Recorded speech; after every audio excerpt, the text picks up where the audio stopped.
Why did the Doom soundtrack sound so aggressive without using guitars the normal way? I watched this interview from Mick Gordon, and he basically is talking about creating a Doom instrument. He had a limitation because when they went and rebooted the video game Doom back in 2016, Mick Gordon's the music producer for a lot of video games, and he's done a phenomenal job with a lot of things, specifically Doom. He created his own genre essentially, and now people call it Argent Metal because of the game. It left that much of an impact in the metal community. It's been crazy. He had this interview where he was going on stage and he's talking about how he made music, and he had this limitation where he was saying, hey, like, I'm not allowed to produce music with guitars because they didn't want guitars. They felt like back in Doom 3 there was some issues with that video game and some other things, and they didn't like how metal it sounded. They wanted aggressive sounding music, but they didn't want like metal guitars. They felt like that could be problematic, and so he had a limitation. He wanted that Doom sound, that classic Doom sound, but he wasn't allowed to use guitars, and so he created a thing called the Doom instrument. Let's play this and just listen to how crazy cool this is. So the next thing is that every single one of those ran into a mixer, so I could start summing things back down.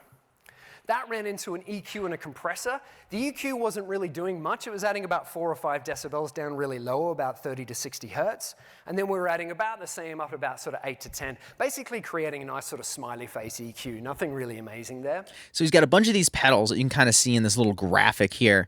And as he's going through, the next thing is that every single one of those ran they all went into a mixer. So I could start summing things back down.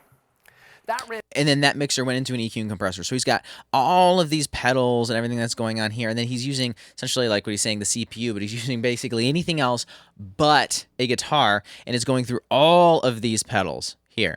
And then he runs it through his mixer, and then the EQ and the compressor, and he's slamming it really hard. And then watch what he says where he starts to run other sound through it. So he's blending a lot of stuff together. He's really mangling things, and he's got a lot of guitar equipment that he's then running other sounds through. Check this out. Sub-sine wave tones. They're 4 F notes followed by a little bit of a gap.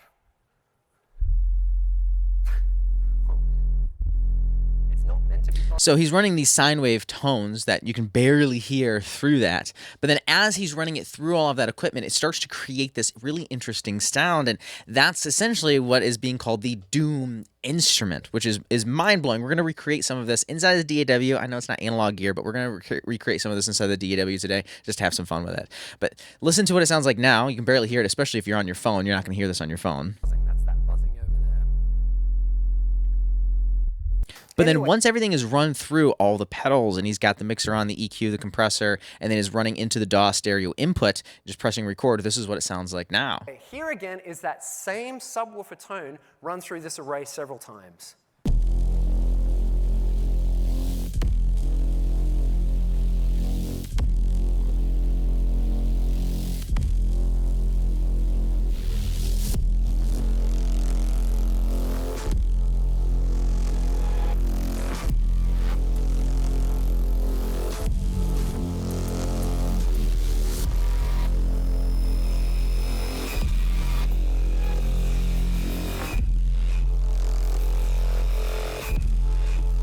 So stinking cool. And so I wanted to recreate this myself to a certain extent, not quite to the level that Mick is doing it, but I wanted to have some fun and essentially take the concept of what he's saying here, which is taking guitar tools and tools made for guitars and running some other strange things through it. So here in this section in my DAW, I brought in a couple sine waves. This is what it sounds like with just the 808, and if you're on your phone, you're not going to be able to hear this. A lot of really low sub kind of content going on here. And so then what I'm doing is I'm running it through a pedal board first and foremost. I have a couple different pedals here that I'm running it through, and I'm just having fun turning pedals on, twisting knobs, and trying to get it to sound somewhat goofy here.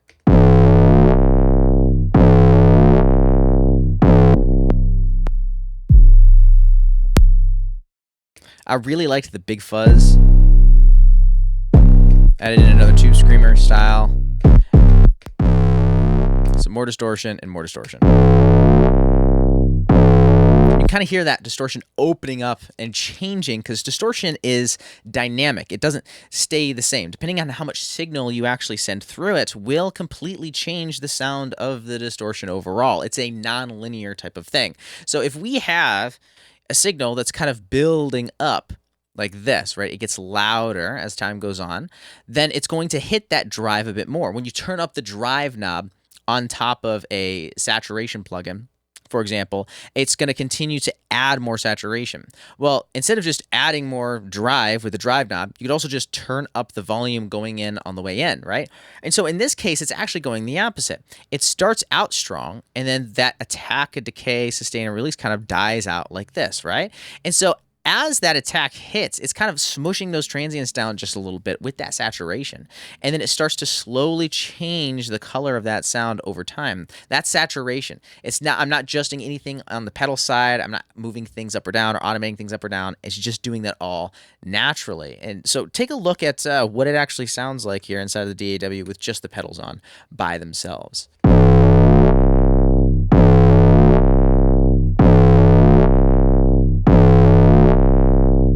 Not bad. Not bad. Now, it's not quite at the level that Mick was at. And so that's where I decided to dive in a little bit further and see what are some of the things we can use. So he used an EQ, was boosting some of the low end, boosting some of the high end here. He also had a compressor, and this is really where a lot of that magic kind of happened. He said he was putting around a 30 millisecond attack on this, having almost a 20-to-1 ratio, and pinning that compressor down almost like -20.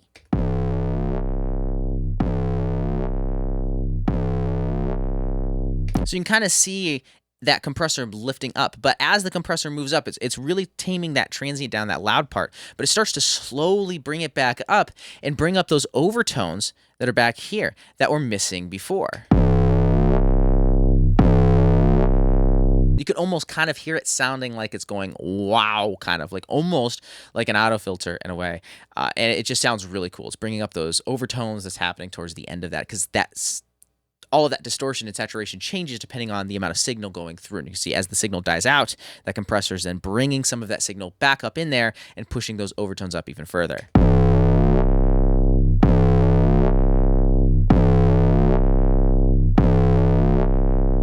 Pretty cool.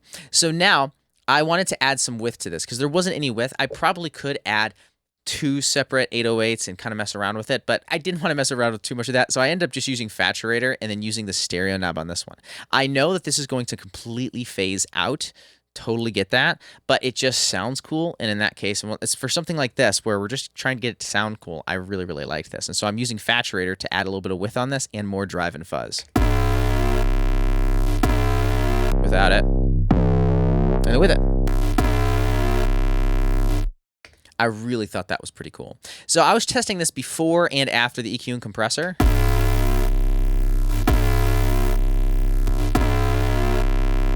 And you can kind of hear that it feels a little bit more dynamic when it's above that EQ and compressor. So for most of the things that I'm doing here, I am putting it before that EQ and compressor, except for this. This is where the auto filter comes in. I wanted to control a little bit more of that signal kind of coming up and down on the higher frequencies, because with the 808 by itself, there's not a whole lot of frequencies in the high end, almost if at all. But as soon as we add all of the saturation and overdrive, distortion, things like that are happening, it starts to add a lot of those high frequencies. And so I wanted to control that, but I wanted to control that with an auto filter. So I brought in an auto filter, and I'm having a little bit of fun controlling it with the envelope and the LFO, bringing the cutoff to around that 450-ish hertz.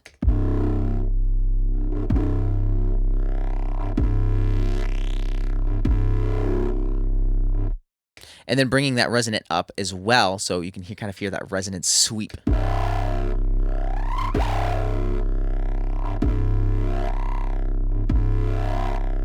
And then I can change the LFO speed to whatever I'm looking for. 1 bar felt pretty good for me.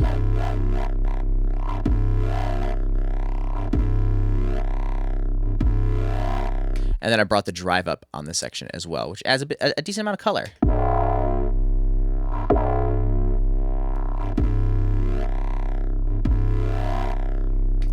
And then finally, I do have one more saturator at the end, which is SSLX saturator, and I've been playing with this, turning it on and off, seeing what it does.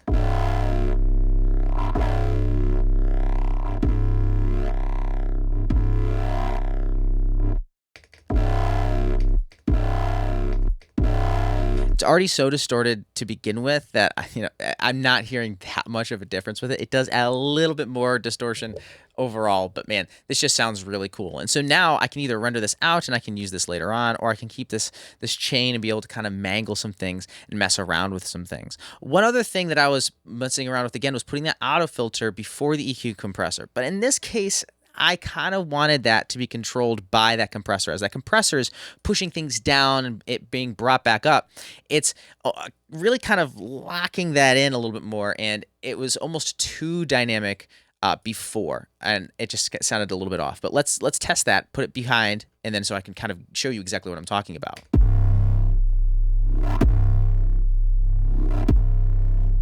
And then after.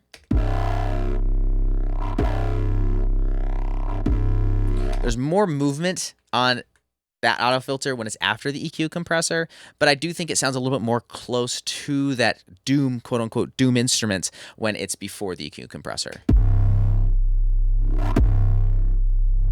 So that's completely up to you on how you want to set that up, but it's pretty simple overall. We're running non-guitar elements through guitar pedals. And if he wouldn't have been put with this limitation on not using guitars, he wouldn't have never come up with the Doom instrument. So creativity really boils down to limitations. How limited can you be? How limited can you put yourself in?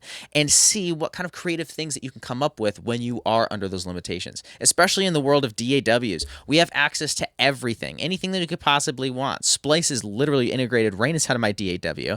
I have tons of plugins that I just don't even need. There's so much stuff that I have here, and sometimes just limiting yourself to with a couple limitations can really be helpful. Give the Doom instrument a shot, but above all else, limit your creativity a little bit and give yourself a couple challenges to see how you can work through, and maybe you'll come up with something just as creative as this.